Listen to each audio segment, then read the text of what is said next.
Peace and love, everybody. It's your boy Kurt the Jerk saying what up. Today I'm by myself. Yeah, it hurts. My team is out. They out right now. They doing their thing. And I'm on it by myself. I'm holding it down. Hold Me Down Records. I got a few topics we're gonna talk about today. I was just testing the water, seeing what people were talking about, looking at the current events. I was pretty much busy as hell this week, so I really couldn't do as much as I would like to do. But now that I'm on, I'm about to have a little fun, and I want you guys to join me. And we're going to take it from there. We're going to have a good time. So making sure I'm live streaming, making sure everything is showing right. Just give me a minute, people. I got to get the audience going. I know people was waiting. I'm supposed to be on since 10 o'clock. We supposed to be on since 10 o'clock, but ran into a bunch of snags and all that stuff. So now we on. Shit. I'm like, God damn it. Messing up right now. It's all good though. It's all good. We're gonna work it out. We're gonna work it out. So just give me a minute. I want to talk about this because this is a good subject matter right here. Jim Jones and your boy Nas. Nas haven't made music in many years, but I think he did some recently he did some collaborations, I think. And I think it was amazing. So, you know, I just wanted to point that out. Just give me 1 minute, people. Um, Trying to find something real quick. Yeah, what the hell is going on here? All right. It's always something. Just give me a minute, people. Just give me a minute. Un momento. They say in Spanish, un momento or some shit. All right. Yeah, I'm gonna talk about this topic in a minute. Just give me a minute. All righty. So I hope everybody's doing great. I hope everybody's enjoying their weekend. It's Saturday. Normally we film on Fridays, but everybody was busy. Because unfortunately, until we make it big, we still have jobs and stuff like that. So that's just something to point out. We all still gainfully employed by somebody. We all work for somebody. Everybody got city, state, local government, all kinds of jobs. So we work for somebody. We answer to somebody right now. So that's just to point that out. We gotta work. We gotta work, man. Yep. So pretty much because of that reason. Not saying there's any limitations, but you gotta work. You gotta make money and shit. It's nothing. Nobody can stop you. You have to do what you gotta do. And that's what we do. You work hard, and then at one time the dream would be maybe YouTube could retire us. That'd be really nice. What? You don't have to worry about nothing no more. You getting retired from YouTube. You making enough money on YouTube where you don't have to work a regular job no more. I know that's a passion and a dream for a lot of people, and maybe one day that could be our reality. It would be perfect. What I'm saying, for it to be our reality, but we'll see what happens. You know, maybe who knows? Maybe it might be our reality one day. You never know. But if further ado, we're gonna talk about this topic. I might as well just talk about it and get it out the way, right? We're gonna talk about Nas and Jim Jones, and everybody know the answer to this. And I think, in my opinion, that Jim Jones just was doing it for clout. I think because he has a project out. Hey, what's going on? How you doing? I think he has a movie out, and I think he was doing it for clout. Not movie. I'm sorry. He has an album out, and his album sound good. I listened to it. I was like, okay, it's pretty decent. You know what I'm saying? So I think he's doing it just to get exposure. Cause Jim Jones know damn well he ain't good as Nas. Like, come on, let's be realistic here. Him being good as Nas, yeah, right. He knows it.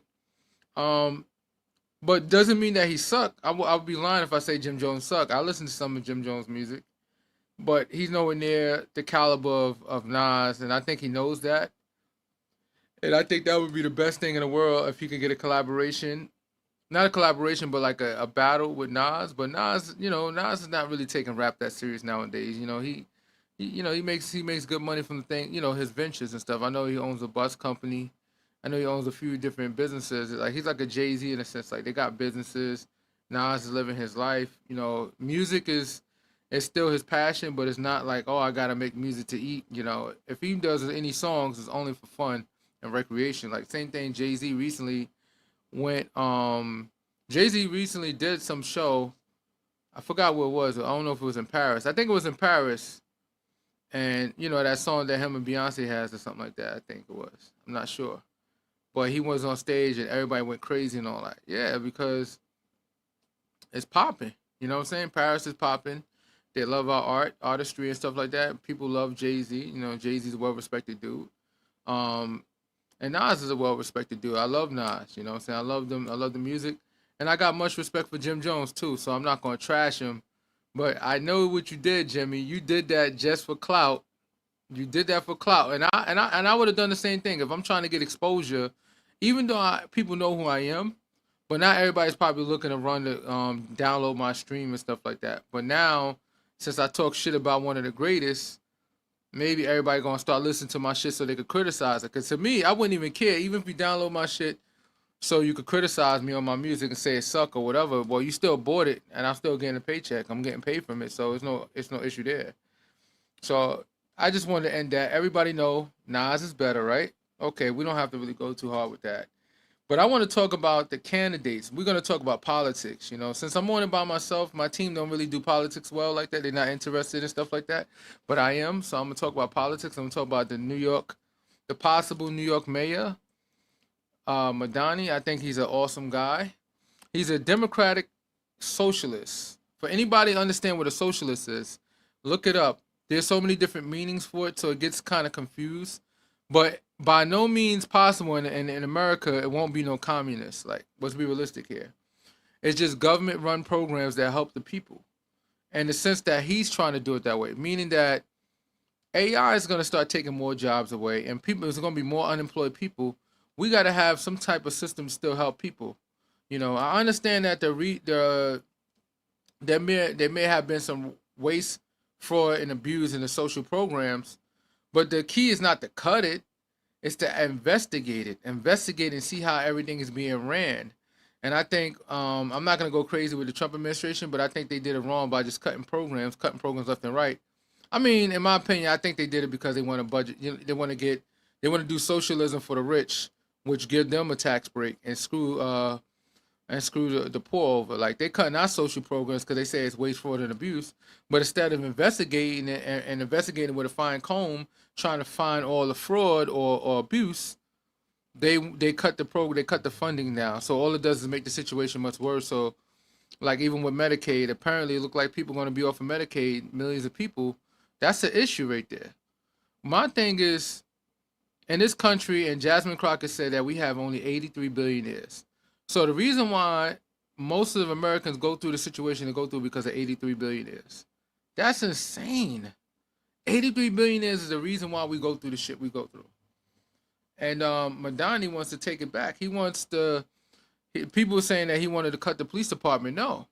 A lot of the police department, a lot of people that's police officers, and I know few of them, quite a few police officers, and one of the things they don't want to do is, unless that's their detail, is to constantly do domestic violence cases or mentally ill issues. They didn't get on the police force for that. They got on the police force to help people or do serious crimes. So what Madani wants to do is he want to let the cops focus on their duty that they're supposed to, and not deal with so many mental health cases. So by him doing that, he's gonna hire mental health therapists, mental health people that can deal with those cases, that they can go and address those situations, so cops don't have to constantly go everywhere, because a lot of them don't have the proper training anyway. And that's why sometimes you hear a person so and so, he was what is it, intellectual disability. He had an intellectual disability, but because the cop is not trained with mental health, he misinterpreted the situation, and then it resulted in something perhaps fatal. That happens pretty often. So because everybody don't go to school for that type of field, they go to school a lot of times. If you become a police officer in New York, you need at least 60 college credits. And a lot of times, if you plan on being a cop, you go to school for what? Criminal justice, right? To get a little understanding of the law a little bit. Not no law school, nothing like that, but criminal justice. And but you don't really go for mental health, because if you go in mental health, then you probably be working in that field. So that's part of the issue right there. But I got an interview that I thought was pretty interesting. I want to share with you guys that I watched, and it was on what was it, ABC or some shit, one of those channels. I'm gonna play a video and I'm gonna watch it, and I might pause it from time to time if I have to put my input in. But I want you to watch the video with me, and tell me what you think about it. But Madani right now, I think he got the momentum. I think he got the heart of the American people, the heart of the New Yorkers. He wants to do good for us. He wants to help pro. I mean, some of the stuff I hear that he wants to do it, I think is not realistic, or it could be realistic. I guess we got to dig deeper into his actual strategy. I mean, he talks about it, but I kind of want to go in more depth so I can get more of a better understanding what is he replying to. But I think a lot of the stuff that he was talking about is amazing. Like the American, New Yorkers need help. And you know what? At some point, and no disrespect to anybody as a billionaire, I would love to be a billionaire, but the whole idea is that you got so much money. How much more money you need from the government? Because at the end of the day, when they talk about socialism, they want to throw the word communist in there. So a lot of working class American people get misunderstood on the concept of what Mondani's trying to do and say that he's a communist. No, he wants to do something for the American people. Our government doesn't do enough for us. We pay a lot of money into the tax system, and the government don't do enough for us. So what he wants to do, at least with local government, New York City, he wants to make sure he allocate resources to help the working man. I don't see what the problem is. I don't see why people have issues with it. You're gonna have waste, fraud, and abuse in every system, meaning that you're gonna have some people that's taking advantage that don't need the service. But nevertheless, why would you take the services away?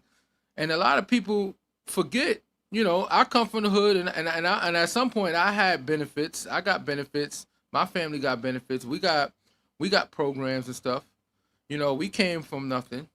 We doing okay now, but it was a time that we wasn't. And I'm pretty sure a lot of you can share the same story, that we come from nothing, and they had those social safety nets to help us out and put us in a better position. Yeah, some people stayed behind and they got lazy and shit like that. Yeah, I get it. But also remember, it was the government that tried to make people codependent on these programs. It was in the 70s. It was strategic. It was done by design. I'm not going to really go into the depths because that's a whole different video on history and how it affect minorities, black people back in that time. I'm not going to go into that rabbit hole right now. I'm just going to stay on topic with Madani. I think he's a great guy. And young guy, 33 years old too. We need some young people in Congress. I mean, we need some young people. We need some young politicians. We got too many old ones setting their own ways. Some of them are very conservative because that's what happens when you get older. You get more conservative because now you're not so quick to think of new ideas and think of new ways to do things. You just like, oh, I just wanted to be nice and simple. But America's not simple. This social experiment is not simple. It's complicated. We need somebody that has goals and ambitions. And now let me tell you something, with Madani, all the stuff that he wants to do, I'm pretty sure he's not going to do all that stuff, be able to. But if he gets something done, I'm gonna be excited. Now the question is, do you want to still vote for Cuomo? Because I like Cuomo too. But here's the thing: if you get Cuomo, you're just gonna get the same old shit that Eric Adams is doing right now. I'm not a big fan of Eric Adams. Um, that's my bias. I'm gonna be biased. I'm gonna tell you the truth. I'm not a big fan of him. I'm more lean towards the progressive side because the progressives want to do stuff for the people. You know what I'm saying? Because anybody that gets money from corporations, they're gonna do for the corporations, and that's the reason why they need to take money out of politics. That's and the problem is the reason why they constantly people always worry about how much money they got to send ads and stuff like that is because it's all about brainwashing. It's social engineering. You see something over and over, you start to believe it. So that's the reason why with Republicans and Democrats, potential officials trying to get in these positions, they'll send you letters, emails, they'll send you a video, you see commercials, a lot of commercials, because the key is to constantly hit your head all the time with this information, because if they hit it enough, you're going to start to believe the stuff that come out their mouth, because the brain, everybody understand marketing is about repetitious. If one person see the same ad 20 or 30 times, he going to start to believe the ad. And that's the reason why you got two different ads running at the same time, Republican side, Democrat side, and they doing all this. Now, my biggest issue is I got a problem with the Democrats right now. The established Democrats, y'all need to fall in line. Y'all need to endorse Mamdani and stop playing games. I have an issue with you guys. I promise you, I will put my own money up when it's time for you guys to get reelected, and y'all gonna have some issues because I have a problem with the shit y'all doing. Y'all, first of all, Hakeem Jeffries, I don't know how you from. No disrespect, and I'm gonna be critical because I'm just one of those working class people, that middle class people y'all talk about. I have an issue with Hakeem Jeffries because you don't. It's like some people, they get so much education that they just don't know how to relate to the average person. But I hear that you from Crown Heights. You from BK, man. You gotta get your. You know why Donald Trump is so captivating? Because he know how to communicate with his base and not try to sound like a tape recorder and be politically correct. Y'all gotta stop being politically correct because that shit is gone. Trump killed that whole thing. You gotta be down to earth. I want to see some curse words come out your mouth every now and then. Show that you passion. You know what I'm saying? You don't need to use the biggest words, or you don't need to be so articulated and stuff. You can make mistakes. Be a fucking human. That's the issue I have with you guys. Y'all fucking robots. Y'all dropping the ball right now. Y'all have the opportunity to turn this whole situation around because I'm not a fan of the Trump administration and things they're doing. But you guys are gonna drop the ball because y'all don't even know how to communicate properly. You know, I like AOC. AOC is awesome. You know, I'm like I said, I'm more lean towards the progressives. I'm more of a centrist because I lean both ways. I understand the concept of business. I understand things for business. I understand socialism for business because they get programs and they get help too. So the problem is when y'all go after Mamdani because he's a democratic socialist, y'all go after him because he's not a socialist for business. He's a socialist for the people. What the fuck is wrong with that? And anybody has a problem with programs being allocated in your neighborhood that's already impoverished, doing bad, a lot of crime because there's a lack of resources, lack of education, you should want to vote for somebody like him because he wants to do stuff in your neighborhood. You know what I'm saying? Now, you Democrats, y'all better rally up against him. I promise you, I will put out so many social media ads on you guys that y'all better don't fuck up. You know what I'm saying? You don't want to come for me. I could come back. I know a lot of stuff about you guys, but I let it slide because I know nobody's perfect. But this guy Mamdani, and the funny thing about it is, I think what confuses a lot of people is that he didn't come from a poor background. He's come from a wealthy background, but yet he want to do something for us. So let's get it to going. But I wanna play this interview because I thought it was pretty interesting. So we're gonna put this interview on, and without further ado, we're gonna put on Mamdani in the interview. And it's by who was by? Hold on a second. I'm over here messing up and stuff. Okay, Meet the Press. Okay, so this is by Meet the Press. So we're gonna play this interview because I thought it was pretty awesome and stuff like that. Welcome back. A stunning political upset this week in the race to lead America's biggest city. 33-year-old Democratic Socialist and New York State Assemblyman Zohran Mamdani is poised to win the Democratic primary for New York City, beating out former Governor Andrew Cuomo. He's now set to head to the general election, but his likely primary win is already sending shockwaves through the Democratic Party. And joining me now is Zohran Mamdani. Mr. Mamdani, welcome to Meet the Press. Thank you so much. It's such a pleasure to be here. Thank you for being here. We really appreciate it. There is so much to discuss. We have to start with your remarkable victory in the primary for mayor. See, this is what we need, and I'm not going to be stopping it like this too much. I want you guys to watch the video with me, but we need some young energy in there. I need some young people, and I think a lot of young people are educated nowadays, and that's the reason why they're not playing these games. And he got the younger crowd. He's only 33 years old, man. You know, and I'm proud of him. I'm proud of the work that he's doing. I'm proud of the work that he did already. He's not brand new to politics. He's been a politician, but he's trying to do more. You know, and if he becomes the mayor of New York. I don't live in New York, but I'll be happy for you guys. You're 33 years old. As I just said, you started out at close to 0% in the polls, Mr. Mamdani. You came back to topple one of the biggest names in New York politics, Andrew Cuomo.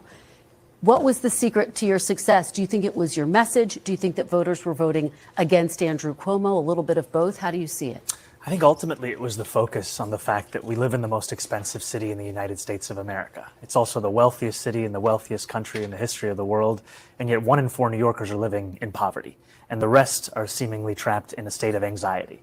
And what we've seen is that this is a city that needs to be affordable for the people who build it every day. Our focus was on exactly that. And by keeping that focus on an economic agenda, we showed New Yorkers that this could be more than just a museum of what once was. It could be a living, breathing testament to possibility. Well, let me ask you about what I was just discussing with Senator Chris Murphy. The fact that you have Leader Schumer, Leaders Hakeem Jeffrey, who wrote very nice things about your victory, said you'd won a very strong case. And that's the problem I have right there. What's called a spade? What the hell is going on with Hakeem Jeffrey? You know what I'm saying? What the hell is going on, man? You gotta endorse him. You from Brooklyn. You supposed to be from the grain. Like, you supposed to be the leader, right? You the leader of the Democrats right now. You gotta step your game up, man. You know what I'm saying? Because right now you don't make me a believer at all. You know what I'm saying? And the funny thing is, I'm more of an independent, leaning towards the right. But the way this administration is running, it irritates me and it's disgusting. But you gotta articulate this bad boy, man. Like, you gotta endorse this man and stop playing games. All that corporate PAC money got your brain exploded. Campaign have not endorsed you. Congresswoman Alexandria Ocasio-Cortez has endorsed you. Do you think the Democratic establishment is afraid of you? I think that people are catching up to this election. This is an election that went against so much of the analysis that had been told about our party and where we needed to head to. And ultimately, what we're showing is that by putting working people first, by returning to the roots of the Democratic Party, we actually have a path out of this moment where we're facing authoritarianism in Washington, D.C. Well, let's talk about your policies, your vision for this city. Here are some of the things you've proposed. Free buses, rent-stabilized housing. Okay. And I'm not, like I said, I wasn't going to stop so much, but the free buses, it seemed like a stretch. But I don't know. He might got a system for it. You know, make the businesses pay a little bit more money. Make companies pay money that got it. Not the small business, but big business. You big business, you got to pay into it. This is a place you do business. You got to get back to the community somehow. Housing, a $30 minimum wage, the creation of city-owned grocery stores. It's a very long list of proposals. So let me ask you, if you were to be elected the next mayor of New York, what would your day one priority be? The first thing is living up to these promises that I've made, because I've made them because I intend to keep them. And in a city of about 8.5 million people, close to 2.5 million New Yorkers live in rent-stabilized housing. The mayor, through a board called the Rent Guidelines Board, sets whether or not those rents increase or stay the same. The previous mayoral administration froze the rent 3 times. This one, led by Mayor Adams, increased it by 9%. Damn. So the first thing that I would do is... Just remember what he just said. The first one froze it 3 times, and then Mayor Adams come in, he increased it by 9%. What a dirtbag. start to constitute a board that votes in reflection of reality. And the reality I'm speaking of is that the median household income of those tenants is $60,000 a year. The landlords of those units have seen their profits increase by 12%. It's time for relief for working class New Yorkers. Okay, well, of course, the big question is, how are you going to pay for it? You've proposed increasing taxes on wealthier New Yorkers. The Democratic governor, though, of your state, Kathy Hochul, says she's not going to support increasing taxes in order to get it across the finish line. I want to let you take a listen to a little bit of what she had to say recently and respond on the other side. Here she is.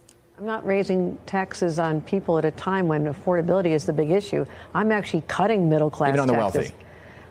I don't want to lose any more people to go to Palm Beach. We've lost enough. How are you going to raise taxes if you can't get Democrats to support it?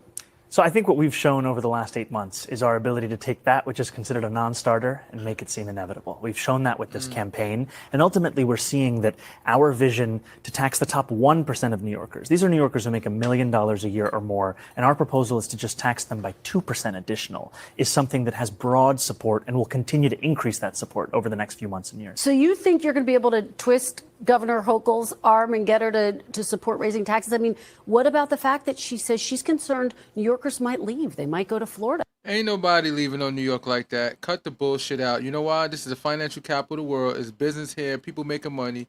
And I can't tell you, you know, you can find out what I do for a living. I work in the public sector. I'm a public servant. And let me tell you something. you got people still moving here. People are leaving, the poor people living, but rich people, they living here. They living on penthouses and stuff like that. They're not going nowhere because they business is here. Wall Street right there. They want to be able to be in Wall Street if they have to go there for any reason. The stock market right there. It's nothing. That's all bullshit. I think it's time for a leadership that doesn't twist arms, but rather builds partnership. And I'm looking forward to having that with the governor, because ultimately my policies, my vision, it's driven by an assessment of what's actually happening. The Fiscal Policy Institute found that the top 1% of New Yorkers leave at 1/4 the rate of other income groups. And when they do leave, it's actually to other states considered high tax, New Jersey, California. So it's not fiscal policy, it's quality of life. And ultimately, the reason I want to increase these taxes on the top 1%, the most profitable corporations, is to increase quality of life for everyone, including those who are going to be taxed. Here's how the Washington Post editorial board wrote about your proposals. They say a massive minimum wage would depress low-skilled employment. His rent freeze would reduce the housing supply and decrease its quality. Cutting bus fares would leave a transit funding hole that, unless somehow filled, would erode service. Meanwhile, the grocery business operates on thin margins, and his plan for city-run stores would probably lead to fewer options, poor service, and shortages. Mr. Mamdani, are your proposals going to hurt the very people you're trying to help? Not at all. There have been many an editorial board who have had concerns, and what we've shown is that more than 400,000 New Yorkers are excited about this vision. And the reason they're excited about it is one that is in line with the scale of the crisis in this city. I mean, we are talking about our tax base growing smaller and smaller each day, with New Yorkers leaving to New Jersey, to Pennsylvania, to Connecticut. If we do not meet this moment, we will lose this city. And our proposals are ones that are thought out. They are ones that are also clearly going to be funded by these revenue streams. I'll give you an example. When we talk about grocery stores, I've put forward a proposal for a pilot of one grocery store in each borough. These are 5 grocery stores that would cost $60 million in a city budget of more than $113 billion. And ultimately, the reason that we are so excited by them is we've seen that they've worked in Kansas. We've seen that when a feasibility study was done in Chicago, it was shown to be something that was not only feasible, but pressing and urgent in an urban setting. And finally, it costs less than half of what the city's already set to spend on subsidizing corporate supermarkets without any guarantee of cheaper prices, any guarantee of collective bargaining agreements, or that they accept SNAP or WIC. Well, you take me to my next question about grocery stores. Some executives, including one of the top grocery stores owners, billionaires, threatening to shut down his supermarket in the city. John Catsimatidis, who runs Gristedes grocery chain, you're probably very familiar with him. He said this on Election Day, quote, "If the city of New York is going socialist, I will definitely close or sell or move or franchise the Gristedes locations." Don't listen to me. In order to run New York City successfully as mayor, do you not need the support of a billionaire businessman like John Catsimatidis? I don't know if I need his support specifically, but I want to make clear that my vision for this city is a vision for every single New Yorker, including business leaders across the city. And the reason I say that is that my proposals, even the ones to increase the top corporate tax rate of New York to match that of New Jersey, are ones that would also benefit those business leaders. Because when I have conversations with them, what I also hear is the just how expensive this city is preventing them from attracting and retaining the talent they need to grow their business. And ultimately, I'm looking forward to having those meetings, having those sit downs to make. Well, here's the one thing that I realized, because when I first heard him say that he wanted to have government-run supermarkets, I thought he was trying to take away all businesses and just have government. See, I was thinking the same way everybody else was thinking, communist all the way. No, he just want to put one supermarket that's $60 million for a budget of $113 billion. I think I heard it right. And to the 5 boroughs, so have one supermarket in each borough, which will help the American people. New York need to help the New Yorkers. I think that's awesome. That's not a major issue right there, and I could see it happening. And it also create jobs. So what's the problem? People still gonna go to Whole Foods because Whole Foods got some quality products that you definitely ain't gonna. I doubt that they're gonna have all the quality food in a government-run food place, but at least it helps with people that don't have is not as fortunate to be able to buy some things. But I don't know. clear why this vision would benefit all. We went on your website and realized there's a policy proposal that says your plan, and I'm going to quote it for folks, is to shift the tax burden from overtaxed homeowners in the outer boroughs to more expensive homes in richer and whiter neighborhoods. Explain why you are bringing race into your tax proposal. That is just a description of what we see right now. It's not driven by race. It's more of an assessment of what neighborhoods are being undertaxed versus overtaxed. We've seen time and again that this is a property tax system that is inequitable. It's one that actually Eric Adams ran on, saying that he would change in the first 100 days. He's since sought to defend it and lost at every juncture in court. And I understand you're saying we're simply describing the types of neighborhoods that would see these increase in taxes. And yet, by invoking race, do you run the risk of potentially alienating key constituents? I think I'm just naming things as they are. And ultimately, the thing that motivates me in this is to create a system of fairness. It is not to work backwards from a racial assessment of neighborhoods or our city. Rather, it's to ensure that we actually have an equal playing field. And right now, what we see with the property tax system is one that is... Can y'all really have a problem with that? I know some people will, but why would you have a problem? He's trying to make it fair. He's trying to balance New York City. He's trying to make it so it's affordable for everybody. I don't see what the problem is. You know how much crime will go down when people have the resources they need? You know why? Because if you look at crime in general, if you look at a lot of people in prison, some of them in prison for self-control reasons, and some people in prison because of poverty. You know, because at the end of the day, anytime you talk to, and I've been in the prison, I did motivation speeches in prison. I mean, in jail, pretty much, county jail and prison. And one thing I learned is that they in there for economic situations. Always has something to deal with money. It's always money at the root of the situation. You know, and also lack of education, because the average grade level for somebody that in prison is what, 4th grade or something like that. So getting people to eat right, because eating right helps with your mental, and getting people education. You educate people, get them to eat right, creates a better environment for everybody, and it'll lessen the crime. So not saying that you won't need so many police officers, but at least the system, the balance of everything can be it'd be balanced better. I'm tripping on my goddamn words, but let me play this shit. Overtaxing a number of New Yorkers and undertaxing others, and an inability of political will to resolve that. So no plans to change that language on your website? The focus here is to actually ensure a fair property tax system, and that the use of that language is just an assessment of the neighborhood. All right. You are a self-described democratic socialist. Do you think that billionaires have a right to exist? Nope. I don't think that we should have billionaires, because frankly, it is so much money in a moment of such inequality. And ultimately, what we need more of is equality across our city and across our state and across our country. And I look forward to work with everyone, including billionaires, to make a city that is fairer for all of them. Well, let me ask. And see, what he just said made a lot of sense. And just remember, the wealth gap. See, I can see if the system is where billionaires are where they at, and the working class where they at, and the poor people where they at, and the gap is staying the same, it's pretty much even. No, it's just going like this. This is the wealth gap between rich and poor, like this. It's going like that. It just keep on getting wider and wider and wider. That's not fair. You know what I'm saying? So he wants to make the system fair. I know that he's going to run into a lot of roadblocks, and I don't think that he's going to do half the stuff he wants to do. But damn it, I'd rather somebody that try versus somebody that's defending it, like Eric Adams and all the other politicians and stuff that's running the race right now. Some of them a piece of shit, but I'm not going to say their names. I'm just going to be nice about it. Ask you about what Donald Trump, the president of the United States, has had to say. He's had a lot to say about your campaign. He called you a communist. Because he's the president, I want to give you a chance. See that trick word right there? Anytime somebody wants to do something for the people, like they call Bernie a communist too. Look at the words they use. A communist. He's a communist because he wants government agencies to actually do something for the American people. How in the hell is that communist?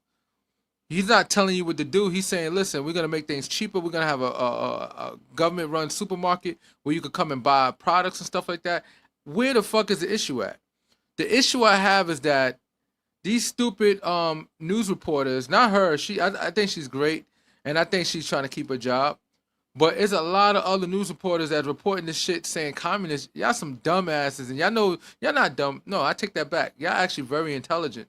Y'all know what the hell y'all doing. Y'all smearing him because y'all don't want American people to get any help. last time I checked, this administration is taking away a lot of shit from people, and he wants to at least help New Yorkers because that's where his power lies if he becomes the mayor. And y'all calling him a communist because he want to help the average working man like me? You know what I'm saying? Man, listen. Let me play this shit, goddammit. To respond directly to him. How do you respond? Are you a communist? No, I am not. And I have already had to start to get used to the fact that the president will talk about how I look, how I sound, where I'm from, who I am, ultimately because he wants to distract from what I'm fighting for. And I'm fighting for the very working people that he ran a campaign to empower that he has since then betrayed. And when we talk about my politics, you know, I call myself a democratic socialist in many ways inspired by the words of Dr. King from decades ago, who said, call it democracy or call it democratic socialism, there has to be a better distribution of wealth for all of God's children in this country. And as income inequality has declined nationwide, it has increased in New York City. And ultimately, what we need is a city where every single person can thrive. All right. Stay right there. We are going to take a quick break. More of our exclusive conversation with Zohran Mamdani when we come right back. That wasn't bad, you know what I'm saying? But that's the point I was trying to make. And the presumptive Democratic nominee for mayor of New York, Zohran Mamdani. Thank you so much for sticking around for more questions. Let's talk about immigration, deportation. Amazing. Are you committed to keeping New York as a sanctuary city? Absolutely, because ultimately we've seen that this is a policy that has kept New Yorkers safe for decades. It's a policy that had previously been defended by Democrats and Republicans alike until the fear-mongering of this current mayor. And it's a policy that we've seen ensures that New Yorkers can get out of the shadows and into the full life of the city that they belong to. And it's one that I will be proud to stand up for. Well, you know, the border czar, Tom Homan, has said that he is planning to deploy ICE agents to New York, worksite enforcement to essentially increase and enhance the number of ICE agents here. If that happens on your watch, how do you plan to handle it? We have to stand up and fight back, and we haven't. Not for nothing, when I seen some of the ICE videos, and I don't know if it's photoshopped or I don't know if it's fake, but I seen them run up on regular American citizens and try to kidnap them. I got a warning for you guys. No, I'm gonna warn them because I know a few ICE agents. You know, I know a few of them. They're good people, but they doing their job, and I guess they getting their bag because Trump is paying them a lot of money. I'm about to get a job. No, I'm joking. But the thing is, you run up on me with a mask, I hope you prepared. That's all I'm going to say. You can't run up on me with a mask. You better show your goddamn ID so I'll cooperate. I'm not cooperating with a mass vigilante because I don't know who is a real agent. Because if you're a real agent, I respect all authorities. I respect cops. I love law enforcement. That's strong words. I got a lot of law enforcement friends, so I'm a little biased. I'm cool with law enforcement. But I will say this. Any agents run up on me with no mask, I hope you know how to fight. And I hope you know how to use your gun because I'm not letting you kidnap me because I'm afraid y'all might make me disappear. And the reason why I say that is because you have some American citizens that actually got locked up recently that they just settled for $100,000. Like, what the hell is going on? He was locked up for days. You mean to tell me I couldn't straighten that shit out right away? He told you he's a citizen, but y'all ain't believe him because maybe he has an accent and he's from the U.S. Virgin Islands and stuff like that. Come on. And U.S. Virgin Islands is what? U.S. It's just the Virgin Islands, which is hilarious. But shit, ask Trump. He probably say, oh, that's another country. Let me get back to it. But nah, hell no. Seen that from our current mayor, who has instead been working with the Trump administration to assist in their goal of building the single largest deportation force in American history. I mean, we saw ICE agents arrest a migrant at Federal Plaza, and then we saw NYPD officers arresting a pastor who was peacefully observing that arrest. Those days are going to come to an end when I'm the mayor. The NYPD's job is to create public safety in the city, not to assist ICE agents in their mission to attack the very fabric of this city. And not for nothing, I haven't seen anybody point this one thing out. You got a lot of legal people here, legal residents or people that's just legal in this country, not illegal, not going to their appointments and not going to their appointments with the fear of them getting arrested. So that's what's going on right now. They're afraid that they might get arrested, so they're not going to their appointments. That's crazy, right? You're not going to go to your appointment because you're afraid you're going to get arrested. So now, once you don't go to your appointment, now you're considered illegal. You see how that situation works? So I think this administration is turning a lot of people to illegals. My opinion. I could be wrong. Maybe I don't understand the terminology. Maybe I'm saying it wrong. I'm not an attorney. I'm just speaking from what I'm seeing. At least as far as media, because from what I'm hearing, ICE is doing on purpose, which they filming a lot of their arrests and filming it on purpose. To show, I guess, it's the fearmonger people and stuff like that. But everybody needs due process, and the reason why you need due process, because what if you go lock me up?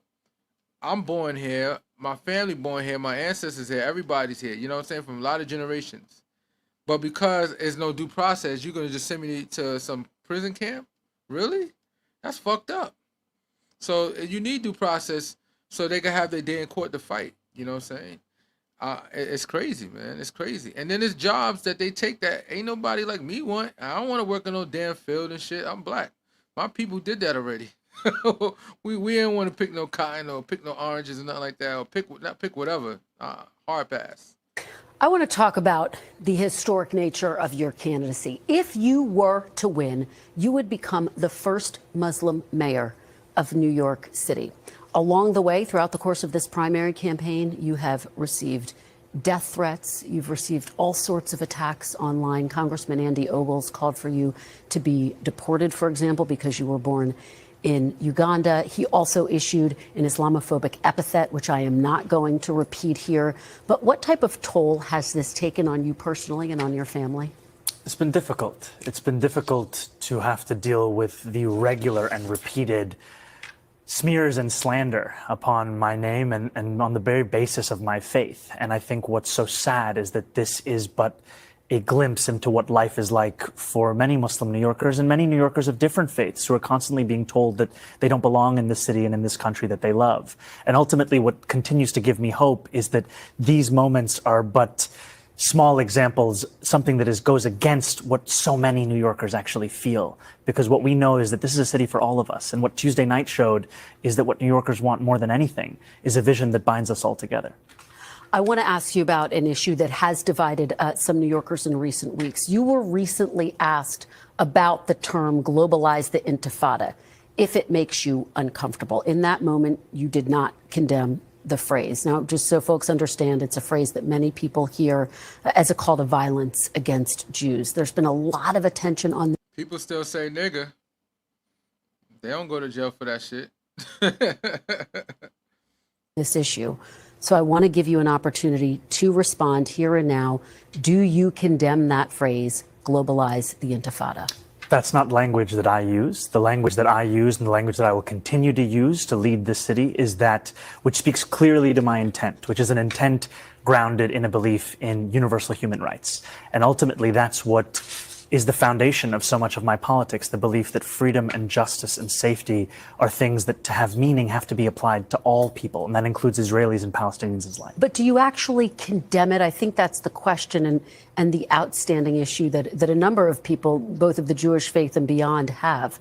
Do you condemn that phase, globalize the intifada, which a lot of people hear as a call to violence against Jews? I've heard from many Jewish New Yorkers who have shared their concerns with me, especially in light of the horrific attacks that we saw in Washington, D.C. and in Boulder, Colorado, about this moment of anti-Semitism in our country and in our city. And I've heard those fears and I've had those conversations, and ultimately they are part and parcel of why in my campaign I've put forward a commitment to increase funding for anti-hate crime programming by 800%.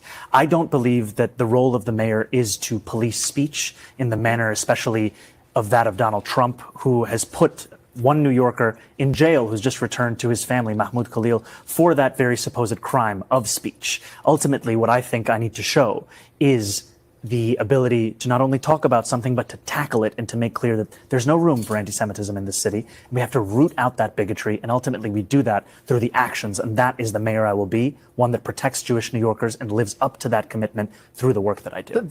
That's pretty good, though. What he said makes a lot of sense. It sounds like he really trying to make everything across the board, meaning that not saying he's not going to help Jewish people. No, he got to help them too. You know, everybody needs help. But he's not going to just say, well, I can't just focus on Jewish people only because they're not the only ones in this New York City. I'm going to focus on all residents, all hate situations. You know what I'm saying? I'm focusing on that. And I think that's cool. I think it should be that way. And if anybody has a problem with that, then you just only care about one particular people. You don't care about black folks. You don't care about Hispanics. You don't care about this. Only Jewish people. No, everybody, that's a New Yorker shouldn't have to worry about anything like that. But I defend Jewish people. I want nothing to happen to them either. I want nothing to happen to black people either. But it should be like what he's saying across the board. Everybody. He said he's gonna put a lot of funding into it to make sure everybody's protected. That's how it's supposed to be. How can we come together if everybody's keep on alienating everybody? Oh, we only focus on this. We only focus on that race of people or this type of people. No, everybody that lives in New York City should be protected and shouldn't have to worry about any type of hate crimes. So I follow what he say. It makes a lot of sense, and I understand that he's strategic. It seems like a very fair man. He's gonna be across the board. Quickly, for the people who care about the language and who feel really concerned by that phrase, why not just condemn it? My concern is to start to walk down the line of language and making clear what language I believe is permissible or impermissible. Takes me into a place similar to that of the president who is looking to do those very kinds of things, putting people in jail for writing an op-ed, putting them in jail for protesting. Ultimately, it's not language that I use. It's language I understand there are concerns about. And what I will do is showcase my vision for the city through my words and my actions. Let me ask you broadly, your surprise victory has some progressive Democrats saying, boy, you may have determined the model for the Democratic Party nationally in this moment. What she just said is 100%. Yes, we are tired. F established Democrats. I'm going to say it. Take money out of politics. Y'all get so much money. I understand. Here's the thing. I'm going to be honest with you. Let me not be a hypocrite. If I was a politician, I think I'd take money from corporations too, right? And I'll definitely look out for corporations too. But I also feel like I should negotiate with that corporation. Say, hey, listen, we got to get something to the people. I'm going to do some things for you. I'm going to help you get some money. But let's help the people too. Let's do both. Y'all can make more money, but they could be in a better financial situation. When we work it out both ways. I mean, it's probably difficult because the corporations only give you money because they want you to do something only, and that's it. But no, I would be more of a balanced politician. Like, all right, I'll take the money. Shit. You're going to give me something for myself? Thank you. But you also have to help the American people. Because think about it. This is what I don't understand these rich people. They're so damn greedy. If the people in New York City have more money, they're going to spend more money. That's just the average person, the average mindset of the person. They spend a large percentage of their money. So you want them to make more money. Guess what? They make more money. Guess what? They're going to your store. They're going to go to your store to shop. They're going to go here. They're going to go there. You know what I'm saying? Everybody can't go to the state government sponsored store that he will have if he does have one. So let's get back on with it. Do you think your campaign represents the playbook for how to win in the Trump era for Democrats? I think it showcases a new approach to politics in our city, and it's for others to decide across our country. Ultimately, what we wanted to do from the very beginning of this race was change our political instinct from lecturing to listening. And after the presidential election, where we saw New York be the state in the nation with the largest swing towards Donald Trump, 11.5 points, and we saw that swing took place far from the caricatures of Trump voters, I went to those hearts of immigrant New York City that were the fulcrum of those swings, Hillside Avenue in Queens, Fordham Road in the Bronx, and I asked Democrats, who did you vote for and why? And I heard from them again and again, I voted for Donald Trump because I could afford things that are now out of my reach today. And ultimately, when I asked them what would it take to bring you back to the Democratic Party, they said a relentless focus on an economic agenda. And that's the campaign that we built. Do you think that your apparent victory is a sign that there is an appetite for young progressives like a Congresswoman Alexandria Ocasio-Cortez to run for president in 2028? Yes. It's an honor to be endorsed by Congresswoman Ocasio-Cortez and to have been represented by her for so many years, because she's showcased so much of what we're trying to do in this campaign, the ability to not only stand up and fight, but also to win. And ultimately, what people want to see is someone who doesn't just believe in something, but can deliver on those things. And now, especially more than ever, we need to be a party that's not just against Donald Trump, but also for something. And our campaign was for working people, for bringing dignity back into those lives. And that's what the Congresswoman has showed time and again. I can't let you go without doing a little bit of local politics. Please. So Mayor Eric Adams already in the general election as an independent candidate. We're waiting to see if Andrew Cuomo officially throws his hat into the ring. Do you think you can win if the two of them are in the race? Can you beat both of them? Absolutely. We can beat anyone that's in this race, because what we've shown is that this is a campaign that has the support of more than 400,000 New Yorkers. In the first round of Tuesday night, we got more votes than Eric Adams did by the last round of 2021. And ultimately, it's a referendum on how he made this city so unaffordable. For too long, politicians have pretended to simply be bystanders to a cost of living crisis. They've actually exacerbated it. And our vision is one that will respond to it and make this a city affordable for every New Yorker. All right. Assemblyman Zohran Mamdani, thank you so much for the conversation. Really appreciate it. Please stay safe on the campaign trail. Thank you so much for having me. Yo, man, that guy Mamdani, man, yo, fucking thumbs up to him, man. He's an amazing guy. You know what I'm saying? Well said. See, that's why we need young blood in there. You know why? Because look at that. 33 years old, very resilient, answer the questions well, don't skip a beat, answer them. He just knocking them out, knocking them out, knocking them out. Difficult, tough questions. I think some of those questions are tough. Knocking it out, knock it out. But the thing is, you got these old politicians setting their own ways and used to doing things in the old ways. We don't need you. I think there should be an age limit on being a politician. I think at a certain age, you got to get your ass out of there and get some new blood in there. Because if you don't, then we have these old situations that stay along for the same, for a long period of time. Now, Eric Adams, he gotta go, man. He's corrupted. No disrespect to Eric Adams. I don't know him personally, but come on, man. Like, dude, you just got caught up with a whole financial situation. You got pardoned by Trump, so now you want to pretend. And I think he's just running. I think he know he ain't gonna win. I just think he's in a race just to appease Trump and make it seem like, hey, Trump, look what I'm doing, Mr. Trump over here. I'm trying to show you that I could play ball. I'm trying to win and stay in as the mayor. Nah, bro, we don't like you. Get out of here. And we're not a fan of who's the other guy? Like I said, I like Cuomo, but Cuomo's old, and give it to a young person. Cuomo got some scandals up his belt. I don't know if it was anything was proven. I haven't really followed it too much.